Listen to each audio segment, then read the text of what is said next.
to get into that story, actually, because all of this is your fault. Yeah, it's my fault. No. To all my students listening, to anyone hearing this, you're looking at the person that started it all. Kept being like, Leo, Leo, it'd be so nice if you did a teacher training. Oh my gosh. Yeah, I want to get into all that. Before we dive in, how open and honest do you want to be on this chat? Because I feel like your background story with substance, motherhood is so interesting. But of course, I just want to leave it up to you so I know where you want to navigate or not. My heart is always open, I have no problems with talking about it. No, I'm going to be pretty honest. I think that's what's the most relatable. Yeah. I think ultimately we underestimate how many similar situations people are in. People are coming from heavy experiences, and substances, addiction is a part of almost everyone's life. If it's not them, someone in their family. I just think it's a lot more close to home than a lot of us want to think about. Yeah, and I think also with substances, it's not just like the dangerous drugs, no? It's like with medication, with alcohol, with everything, addictive behavior in any sense. I mean, self-medication. So many people have big problems, anxiety, all of that. I mean, you know it, I know it. And I think that's also the beauty. If you know the dark sides of yourself, it's not so dangerous also to meet the other person and to see, we all have love and light and darkness, and it's all good. Not so dangerous. But you need to learn to know your dark sides also, dangerous, your sense of adventure and all of that can also be a good thing. It's more real. It's more honest. So let's start from the beginning a little bit. We met around 2020 or 2021. And at that time that we connected, I was not teaching hypnosis. I had no practitioner training. I had nothing on my website about it. I was not talking about it. You heard me on a podcast. We connected. We vibed. And what happened after that? So many things happened after that. When we met, I was kind of out, in a short way in my prior life before we met or during the period we met. I was a lawyer and partnering in a law firm. I would say for my professional field, I was really in a good place career-wise where everyone wants to be. You need to talk that up a little bit more because you say it so casually. No, you were a badass, huge lawyer. Yeah, I was like a criminal defense lawyer here in Switzerland, let's say. But I always felt a little bit like an imposter, because you're the lawyer and you have to just be cool and deal with the problems of the people. I was like not senior partner. It was a little law firm, but really renowned. And I partnered up fast. Yeah, so I was on the top really fast. I could have, if I would have, gone deep into the law career thing, and I was there, but somehow it didn't felt right anymore. In some way, it was like I wanted to be a lawyer so bad. It was really my identity somehow. And when I got there, I did amazing work and had beautiful cases, but somehow the whole circumstances didn't feel right. I had kids pretty young with 24, 26, and 28. And during that time, I studied law at the uni in Zurich. So you were studying law while you had your first child? Yeah. And at 23, I started. I was always like pregnant during my studies or breastfeeding, And yeah, studying law there in Zurich, it was pretty intense, but I really loved it in that way. People always say, how could you do this with having 3 children? For me, it was always, I could do it because of the children, because before I was just out and about and really crazy, I wanted to be everywhere, dancing and raving. So having children really grounded me. Yeah, there are my children, my study, my relationship with my husband, who I'm still together. And then I became this lawyer and worked already as a practitioner, then as a lawyer. And then somehow I didn't want it anymore. It didn't felt right. It was just like shitty. But then you start to feel like somehow being in a golden cage. You earn the money, you have the cases, you have the reputation, you have it all somehow. You have the children, you have your husband. It's like, whoa, and you just want to get out. I mean, it's just like, shit, I'm stuck here. And then my crisis started in that way. When I did become the lawyer and I had it all, my father passed away. This was in 2018.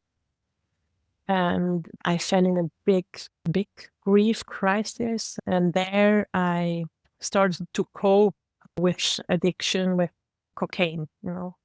It was like self-medication. For me, it was also like to calm down some way. Yeah, and that was a really intense time because it was 2 years of my life, like doing cocaine every day. And that was a shitty time for me. Yeah. So Do you feel like it allowed you to have some separation from the grief? Like, was it helping you to stay focused at work and not think about your dad? Like, what kind of role was it kind of serving in your life at that time? yeah, I mean, in hindsight, but still also then I had the feeling that in some way it was like self-medicating because I could just function. Right? I wasn't on a high horse all the time. I was calm, you know. I was able to stay focused. It was just when I went out the weekends and I drank alcohol, then it's just like cocaine and alcohol somehow is just not a good thing.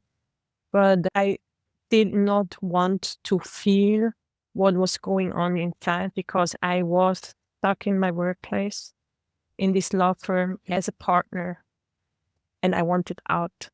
And I didn't. I mean, after all of that, you somehow learn why you did this, why you were like running. And for me, I always thought it's about the grief. But then I later understood, no, it was because I was just stuck in this shitty situation somehow. And my father's passing gave me the possibility to go in a deep crisis. So I'm eternally grateful for that because otherwise maybe I would be there still coping in some way. Somehow it was like I didn't want to be present. I didn't want to feel. That was the main thing. But then I had the whole time when I did this cocaine, I was always like in dialogue with myself. I really was talking with myself. And it was like, okay, you are doing this. It's not good. You will walk into an addiction because it's cocaine. It's a strong substance. I knew it. I'm a person who, you know, I'm always taking more. So I knew that. But I felt, yeah, but my being wants to learn something here. I have to be here. I felt that. And then I made somehow a deal with myself. You're here because you want to be here. So that's okay. So you have to figure it out. But that means if you don't want to be here anymore, you just can leave it behind and you will stop. So that was somehow a deal which I made with myself. And there I feel I have like a strong willpower. I had it all the time, or a deep connection to my intuition in a way. So I felt I have to be there. I have to learn something, but it was tough learning, you know, because I went really dark. When you go into the substance abuse and consuming in that hard way, you're just not sleeping no more, being paranoid and all of that. I had all of that. So it was dark times. Okay. So you're still at the job that's causing you a lot of stress. So that environment hasn't changed. So you stopped the substance, but you're still in this environment that's quite stressful and out of alignment for you. So what was that phase like? Because now your eyes are wide open. You know, you're seeing even more the thing that's out of alignment. What was that process like? Yeah, after 2 years, I did get out of the substance abuse and by myself, I would say. I did cold water plunges. I started to do breathwork and I did LSD microdosing. So it started to become more, you know, more colors and so. And I had like a few spiritual moments there. So I really pulled myself out. And then I went into ceremony from ayahuasca 3 times in 3 months before we met. I had a deep connection with the plant. After the second time, the cocaine substance thing, I was done with it. you know. And then I went the third time, and it was really like coming home, being present with my children, also with my husband. And then I had like a lot of talks with him, how it was with the substance, because he knew, but not the whole extent of it. And then I really thought, now I'm healed. No, I'm really healed. I didn't think about being a lawyer and that it was shit. It was just about the substance, the grief. And I Right. thought I cleansed it all out, And Now I can then go it back to was like, work and everything's going to be great and fine and my life's going to be wonderful. yeah, and it felt like I freed myself from this like really shitty thing, no? And then I started, and it was also with you. Then it came, you're strong again, you can breathe, you're like in yourself, feeling good. I started to do meditation practices on a daily basis, like Kundalini sadhanas really came back into my body. My children were like, hey, you're somehow so in a good place. What happened since you're meditating, since I was on the mountain during your ayahuasca? Yeah. And then I came to you into a hypno session. This was a pivotal moment. And then it started somehow like your spirit is back in your body. You're strong. I was strong. I was ready. And then the real shit came up. Like, it was like, oh no, this is the real thing. The real trauma in that way, which I have to clean or to heal, because then I saw, okay, this is what's behind of it. Then in the hypno sessions, I really started to feel, this relationship with my partners, not with my husband, but with my mentor, is really like fucked up. Yeah. Then I had this like revelation, and it was like, oh no, yeah, that's why I went in the substance abuse. That's why I felt so shitty. That is why I was so angry all the time. And this was during our session, and I had other things. And then it was like, I have to go away from this place. And then a whole other thing started, because then like I earn all the money. What does that mean to go away from there and to leave it all behind? So that was pretty scary in some way, but I'm like, my personality or my spirit is more like, okay, I want things until I want them. And when I don't want them no more, I just move on. So that's a good thing, no? How I'm functioning. But then I had to have some patience and really be strategic in how I go out of that situation. It was not so easy. But during that period where I had the revelation that's not for me no more, I did Kundalini yoga, teacher's training, I did a breathwork training, and this thing with Natalia. And there we met, and I said, hey, Leo, don't you want to do a teacher's training, something for hypnosis, And then I could do all the good stuff with you. And so in that way, I build up this thing I'm doing now, parallel to go away from where I came. And then my children, my husband, everyone was like, yeah, go for it. That's so beautiful. It wasn't like, oh no, you're a lawyer and you have to stay a lawyer. They are all like, my children, sometimes they ask, why did you stop? And because they thought it's really cool to have a Papa lawyer, And the criminal law stuff is cool if you have friends who are getting in trouble. But I have anyway, so they can come still, I'm still a lawyer.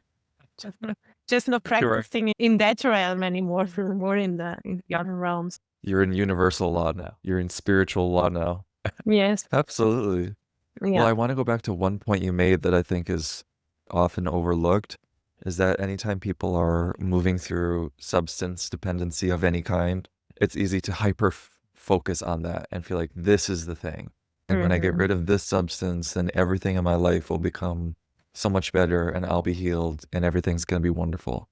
And most of the times they realize in the process, as they let go of that substance, that's just phase one. And then that's actually when the real healing just begins. That's the start. It's not the end.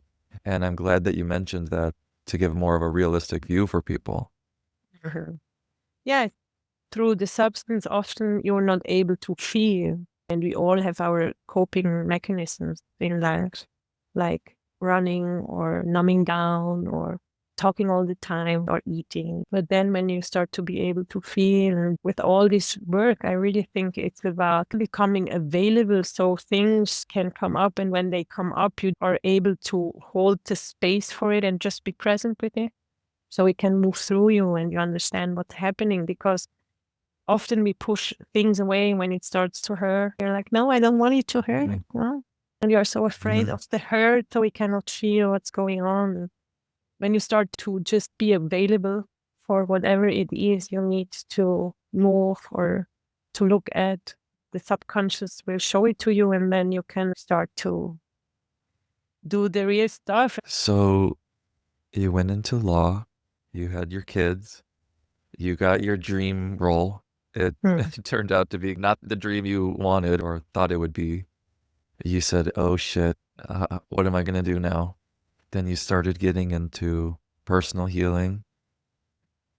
And then you start actually really diving into meditation. And then you were tapping me to do a hypno training. So you were the instigator. All these trainings, everyone can thank Francesca for the hypno trainings now. Everyone can thank Francesca because you do it in a very loving way. But it was a very, hey, Leah, wouldn't this be so nice if you taught a hypno training? Wouldn't that be good? It was really very my style of like, let me just slip this note under the door. Very sly. And see if he gets the message. And, you know, I have learned that when something keeps coming, it's for a reason. And I think the divine uses people as messengers. And I'm curious, you know, what that transition like was for you coming out of full-time law. You did my hypno training. How did you use those tools? Were they helpful? Are you still using them now? Because I think it would be also helpful for people to hear that you're not a full-time hypnotherapist. It's not the main thing that you're showcasing to the world. So how does that come up in your practice? Yeah, so since 4 years, I'm practicing Kundalini yoga and breathwork, and I do these breathwork ceremonies with my husband, and I do women's retreats, and I do one-to-one sessions with people who are like in crisis or so. And there in the one-to-one session, if people come and we work, like if they are in a crisis, I do 1 to 2 hypno sessions. And I can always do the first one is like a deeper dive, like I learned with you, or I think it's beautiful if you just have enough time for everything to get to know each other, to see where the person is coming from, what is her vibration or her belief system and all of that. That's usually like a 3.5, 4 hour session. And for me, these are the deepest sessions that I see people really take a lot out of them. Because for them, just that you're there, being present, listening, and just holding that space is in itself really a healing thing. And so the hypnosis is always for me a tool which I love to apply on people when they come one-on-one, but also in the retreat and when we go deeper in the breathwork sessions and also in the Kundalini, it's all work we are doing with the subconscious. So what I learned with you, I think it carries through all my work. And I work in a really intuitive way. So for me, it's really being able to be here and then I feel what I have to do or to say in resonance with the person who is there. And that's what I love so much about your hypnosis. I always think it's beautiful if I can come one time, do good work, you know? And then it's also, okay, now I don't have to go every week. And I love that so much. What I wanted to say is that I just learned the hypnosis stuff with you. And then I did a little bit of conversational hypnosis with Scott Johnson, just listening at his techniques. So just listening. I didn't do a training with him. But with what I learned with you, it's like my basis for the work I'm doing with the people. But then I did the breath work, trauma sensitive facilitator training, which also a lot of things repeated in a way. And then I do all the work with the plant medicine where I really learn through the plant, being present in the ceremonies.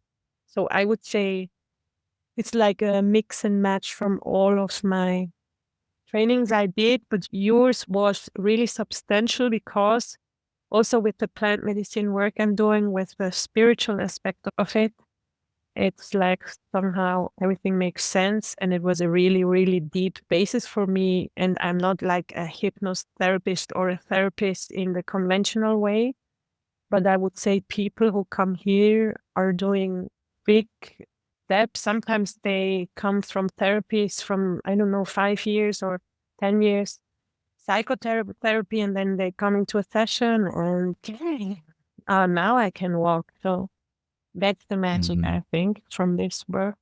But also, this is what you taught so good, like with the somatic aspect of it, really working with the body and with body and intelligence. And then it guides you through. You don't have to do nothing. It's like, okay, things can happen if you hold space. And yeah, you're just a great teacher. I mean, your sessions were really like, we did really deep work there. Yeah. Organize myself, reorganize myself.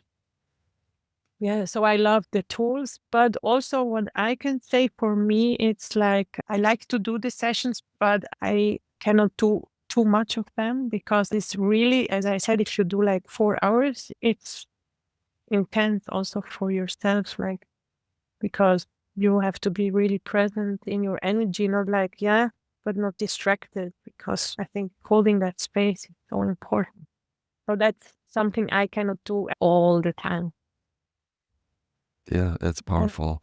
And as I'm always teaching, this is what I love to hear, how people use it for themselves in their personality, through their medicines. You've got your Kundalini background, your breathwork background, and you're fusing that naturally, intuitively with the hypno and the coaching you have. And it all blends into one, right? You're just in the moment when you're so present with that person, and the tools are already inside of you. You know exactly which one you need in that moment. It just, you follow.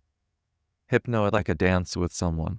They make a move, you make a move. They make a move, you make a move. And when you've got the tools, your intuitive sense will always lead you in the right direction. Yes. And you don't have to have any script. I mean, there are steps which are good. You taught us different steps, different inductions and all of that. And I think that sometimes it's good, especially in the beginning, maybe you don't know how to. But then the beauty is if you learn so much, you then have tools and then you can free yourself from the corset of it and just walking it. And then things will happen naturally. And what I find interesting is that I don't talk with my clients about the whole spiritual. If someone wants to come into a hypno session and I have nothing like that on my homepage, I don't talk about the spiritual aspect of it. But things happen here and energies are moving here in my space, and we are just working with them and sending them home or bringing them back. And it's just happening. So that is also a thing which I think is beautiful. It's opening space. If people are feeling trust here in the space you are opening, then you just let it move, and you're a little bit like a midwife, just they're going to start moving. The process. Yeah, we all play our role, right? Yeah, and it's so beautiful to see. I would love to hear about your beautiful marriage and the things that you two are doing together. Lovely Jonas, who also had a session with me once a long time ago. So I loved getting to know him a little bit more. And I think it would be really interesting for people to hear how your life is blooming so much in these last few years. And now it's including your entire family. I know you're recruiting. You're recruiting the whole family into this. So tell me about that. Yeah, so Jonas and I, as I said in the beginning, we are together since I was 20. I'm 43 now, and he was 21 then. So 23 years now together. And when I met him, I was 20 and wild and wanted to know everything and thought I know everything. But somehow I really understood when I met him. He was like so mature in a way, he really was like so good energy, and I understood that. And I felt he's very precious, so I have to be really cool, don't shy him away. I was really jealous, but I hold it together. So I understood he's like a good one. And since then we are together and we had 3 children, and we had always a good relationship, really, in the sense that we can communicate really good, like talk things out and really be together. And then, people who have children, they always say, no, I don't see him no more, and he's doing that. And I'm doing, no, we had always like time for each other, and like also the relationship was precious to us, even if we had little kids and a lot of going on all the time. And also we had some crisis, but he always fascinated me because he always did get it in a way that when I had my cocaine crisis and I had like an affair, I was really like going crazy. You think everything is shitty. I have to have a bigger apartment. We have to have an open relationship. And he was always like, no, look, now you think everything is shitty, but I think you have the crisis and you have the shit. Just figure it out. It's your crisis. So we had like also in that time, we had hard talks and hard times, but good connection. And after he came with me in the ayahuasca sessions, and since then we are like medicine brother and sister too. So it's beautiful to walk together. And he is originally an actor and a voiceover speaker. And so he was always working with breath and body and sound. So he's a musician in that sense that he just can sing, and he can take a guitar and just, play and drum and sing it. He's just that kind of person. And then we were in these ceremonies, and there you have this special kind of music, and the vibration of the sound is so healing and so. And I had my whole healing there, and we were like, okay, now it's going to be even better since I'm back again. And then we sat in the sauna at home. We have a sauna we can use, and I gifted him a drum like this one there. And we were in the sauna, and he started like to drum and to sing. And I already did some breath work with women, and I had a rattle. And then I was like, hey, I know you. I need you. I have you. Do you want to join me in my ceremonies with the women or with everyone? Like, let's do this together. And since then, we are doing these breathwork ceremonies together. And now, really, I'm also drumming and singing. Your spirit gets happy when you dance, when you sing, when you move your body. And before I went raving all the time. And now I'm just doing the things. And so we blended everything together, and we are like a big family now, and it's amazing. And then life is funny and joyful, even if life is hard. Sometimes Earth, humanity is in a shitty place, but we really have to do good work to be here and to be present for all the things we have to do as a community. I want just say one thing, which I think is really important in this whole spiritual realm. I think people misunderstand that the whole self-care, which is so important, the whole self-love, it's not just for your self-enhancement and just for feeling good, all beautiful and so. Because there are like these women with the goddess complexes and the man with the god. You know what I'm talking about. But then in that way, you become more free and available for life itself and for love and for doing good things in this world. We have to do all what we can in our possibilities to make the world a better place if we stay here as humans. I think that's the real work. Yeah. But then seeing that ripple in my daily life and seeing my children, I think that's beautiful, and I'm grateful for that. And also like being able to do other activism, because I think we need really to stand up. I think that's the real thing we have to do. Right. Yeah, we lift ourselves up, and then when we're up, we just put our hand out and we pull someone else up.